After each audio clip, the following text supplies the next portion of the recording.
कैसे हैं नादरीन इकराम, सलीम अख्तर हाज़िर खिदमत और आपकी खिदमत में सलाम। लो भाई, इस जश्न आजादी पर भी अच्छन भाई अपनी महरूमियां बताते पाए गए, वही पुराने सवालात दोहराते पाए गए। बोले मुझे ये फिक्र सताए जा रही है, अंदर ही अंदर खाए जा रही है कि ये जो आजादी नारों में, इश्तिहारों में, टीवी में, अखबारों में बताई जा रही है, जो आजादी नगमों में, गानों में, तरानों में दिखाई जा रही है, वो आजादी मेरी हकीकी जिंदगी में क्यों नहीं पाई जा रही है।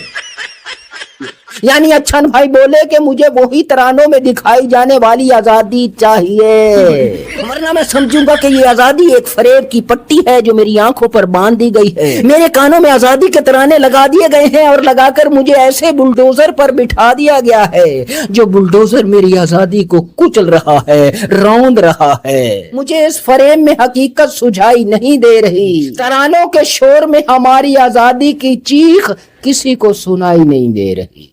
बस इसके बाद मैंने अच्छन भाई को पकड़ लिया और पकड़ के बोला, बता किस कौम की आजादी की बात कर रहा है। उस कौम की आजादी की बात कर रहा है जिस कौम ने अपने पुरखों की, अपने बुजुर्गों की कुर्बानियों को गधों की आवाज वाला बाजा बना दिया और बाजा बनाकर अपने बच्चों की बाछों में ठोंस दिया कि जाओ दुनिया भर के गधों को चैलेंज कर दो कि बेशक हमारे पिछावड़े में दुम नहीं मगर हम तुमसे कम नहीं।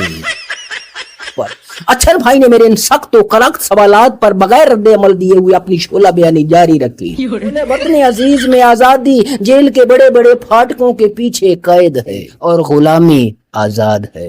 वतन अजीज में मदारी का वो बंदर आजाद है जो मदारी का पेट पालने के लिए गली गली करिया करिया नाचता है और एक दिन मर जाता है और मदारी अपना पेट भरने के लिए वही काम उनकी औलाद से लेता है। वतन अजीज में मसलहत आजाद है, खामोशी आजाद है, झूठ आजाद है, सवालात मुकय्यद है, हक मुकय्यद है, सच मुकय्यद है। यानी अब लोग सवाल उठाने से डरते हैं, सच बताने से डरते हैं, ईमानदारी दिखाने से डरते हैं। यानी वतन अजीज में सच को खतरा है जान का।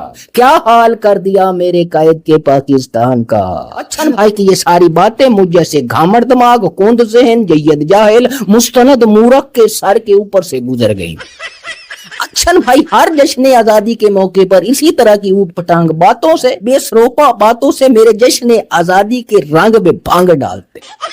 अब आगे बढ़ते हैं। हंगामा बरपा है, GHQ पर हमले का चर्चा है भाई कि KPK से एक शख्स जिसका नाम मोहम्मद हुसैन बताया जा रहा है वो GHQ पर हमला करने आया। हाँ जी, एक पिस्टल लेकर के हमला करने आया। किस पर? GHQ पर। हमला करने के लिए एक ही पिस्टल लेकर के आया है, लेकिन ये साबित करने के लिए कि उसका किस पार्टी से ताल्लुक है वो तमाम कवायद, तमाम सबूत साथ लेकर के आया है। हाँ जी भाई, जो बताया जा रहा है उससे तो यही लग रहा है उसका प्लान क्या हो सकता है। मतलब कि उसका प्लान ये हो सकता है कि एक पिस्टल के साथ वो GHQ को फतह करेगा और साथ में PTI का झंडा भी लेकर के आया है। यानी पिस्टल के साथ, एक पिस्टल के साथ वो GHQ पर हमला करेगा, उसको फतह करेगा और फिर GHQ के ऊपर वो जो झंडा लेकर के आया जिस पार्टी का, वो लहरा देगा। और बताया जा रहा है कि पार्टी के रहनुमाओं के साथ उसके राब्ते भी थे, उसको हिदायत दी जा रही थी। हाँ जी, यानी हिदायत क्या दी जा रही होगी कि तुम जाओ, जाकर उसको फतह करो, फतह करने के बाद उस पर झंडा लहराओ, फिर हमको बता देना, हम आ जाएंगे भाई। रास्ते में खाना वाना लेते आए, खाने का टाइम होगा लिहाजा हम रास्ते से खाना वाना भी लेते आएंगे, एक बड़ी वाली कोक की बोतल भी पकड़ के ले आएंगे भाई, तुम बता देना बस टाइम से हैं, और सब बैठ करके खाना वाना खाएंगे, थोड़ी देर आराम करेंगे, उसके बाद फिर देखें क्या करना है।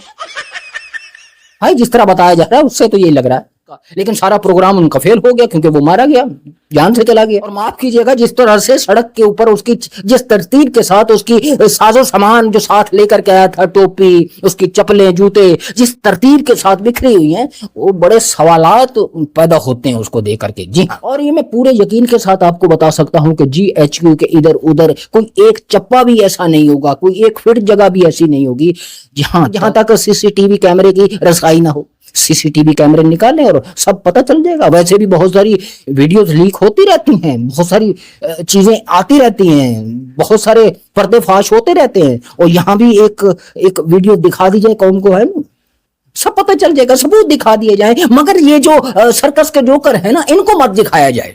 ये जो आकर के बता रहे हैं ना कि फलां भी दहशतगर्द है, फलां भी दहशतगर्द है, उससे ये बरामद हो गया, उससे ये बरामद हो गया, भाई हुआ होगा हमें नहीं पता, लेकिन पूरी पार्टी को दहशतगर्द करार दे दिया भाई।